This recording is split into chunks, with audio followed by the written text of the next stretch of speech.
Thank you. Sorry. I'll duck down in a second. Keep that music going. Welcome to Seattle, November. Hi, I'm Bob. He does speaking towards. All right, sisters and brothers, mic check. Now you can stop doing that because we really have a mic, okay? Thank you all for gathering here at the last minute. If folks, I know the ground's wet, if folks who have good knees could even like do this so the people in the back can hear. This is a people's event, so there will be no elevated stage. All right. We want to thank y'all for coming, and I want to now introduce a really special person who just happened to be in town and wanted to stop by and see what was happening with the occupation. Dr. Cornel West!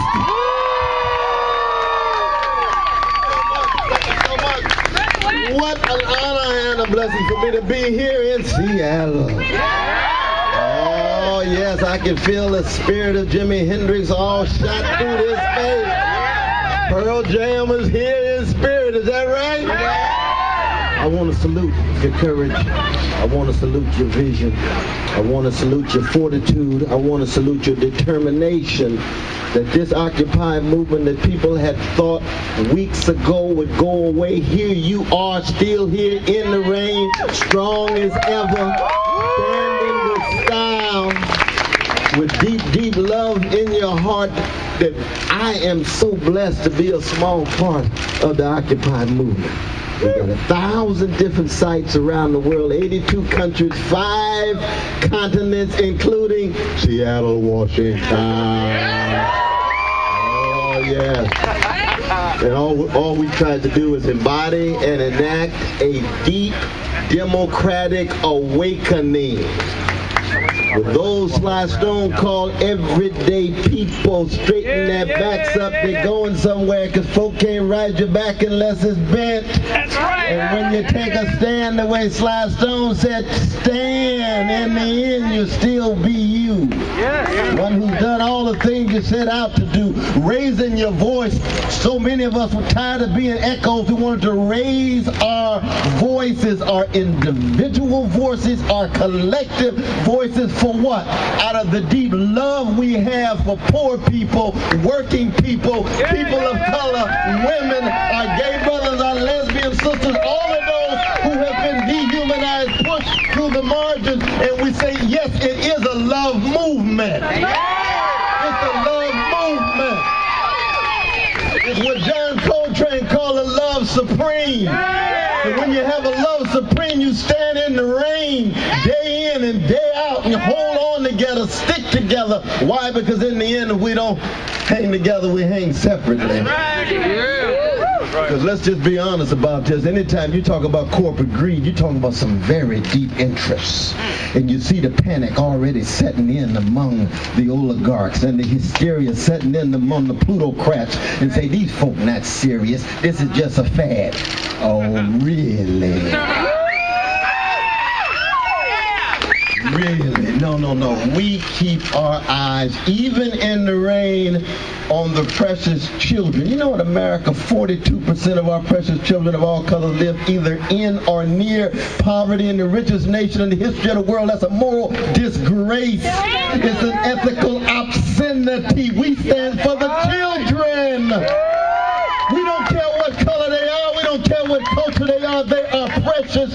They are priceless. And yes, we stand for the elderly. We stand for the widow. We stand for the orphan. We stand for working people who have been pushed against the wall in the last 30 years. This class war against poor and working people, pushing folk against the wall as if somehow they're just marginal utilities in a profit margin analysis. No, those are human beings there, losing their houses, jobs unavailable, wages stagnating, with profits at the top, breaking records year in and year out. And when they get in trouble, even though they're hard on folk and welfare on below, they get the corporate welfare from the top. Oh yes, they call it corporate socialism. That's what it is. That's what it is. taxpayers' money supporting the oligarchs when they get in trouble. Talking to me about personal responsibility. I see Brother Jamal on the block gets caught with a crack bag, gets 7 years. Nobody going to jail given the criminal activity that's been going on Wall Street in the last 10, 15 years. Not one person going to jail. No investigation, no prosecution. They say, oh, Brother West, you just talking about class war. I didn't start it. We didn't start it at all. We find ourselves caught in it. And yet we have the spiritual and the moral maturity to say it's precisely because we love the people that we hate injustice. Oh yes, when you love folks, you can't stand the fact that they're being treated unfairly. You loathe the fact they're being treated unjustly. It's not about hating anybody. It's about hating a system that is rigged in such a way that the wealth goes to the top and working and poor people pushed aside and somehow told us to make it on their own. We are tired of it. We're tired of being tired of it. We stand up in the rain, in the snow, in the sun. We stand together, and as we move step by step, we let folk know that we in it in the long run. We in it in the long run. Oh yes. Oh yes, I just got off the plane and came straight here. I was in Germany to occupy Amsterdam. Tomorrow's occupy Oakland. Oh yes, occupy Oakland. I know you all been into some tense struggles, but you know what's been going on in Oakland, right? I called my mama and said a prayer for me. Oaktown. That's what's wonderful about us. You see, we got some religious folk like myself. We got prophetic Baptists, prophetic Mormons, prophetic Jewish brothers and sisters, prophetic Buddhists, prophetic Hindu.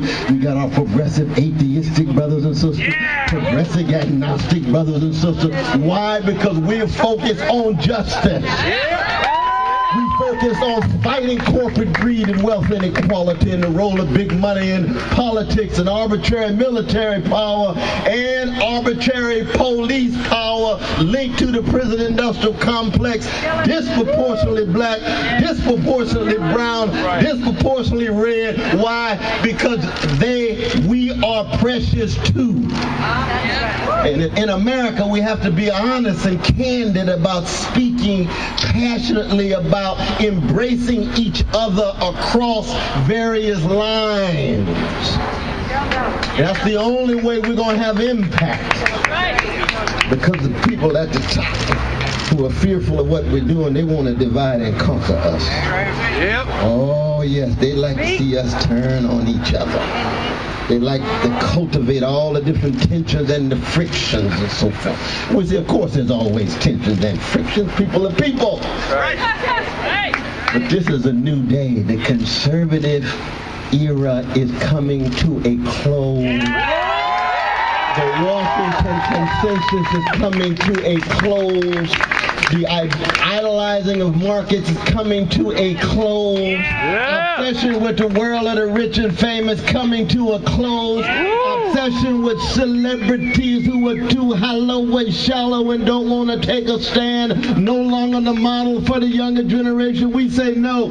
We like Sankofa Bird. We got to look back in order to look forward. So we look back and see Martin King. We look back and see Rabbi Abraham Joshua Heschel. We look back and see Dorothy Day. We look back and see Stokely Carmichael. We look back and see Tom Hayden. We look back and see John Coltrane.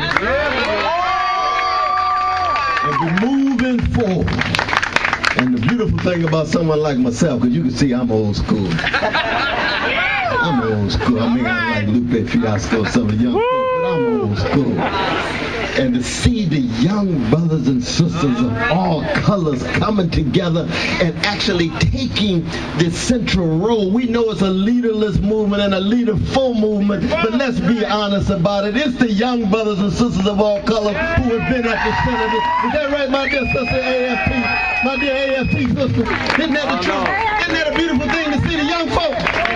Oh, I'm telling you. And the old free freedom fighters smile from the grave. They haven't forgot about courage. They haven't forgot about vision. They haven't forgot about empathy. They haven't forgot about love and compassion. They haven't forgot about organizing and mobilizing. And they haven't forgot that you can change the world and make the future better if you remain together. That's what's so beautiful. That's why I'm so glad to be here. Thank you all so very much for just allowing me to come through Occupy Seattle. Occupy Seattle. Oh yeah. Let the world know the movement goes on. On and on and on and on. Absolutely. Anybody got any questions? We like call and response. We like dialogue. We like a little antiphonal relation.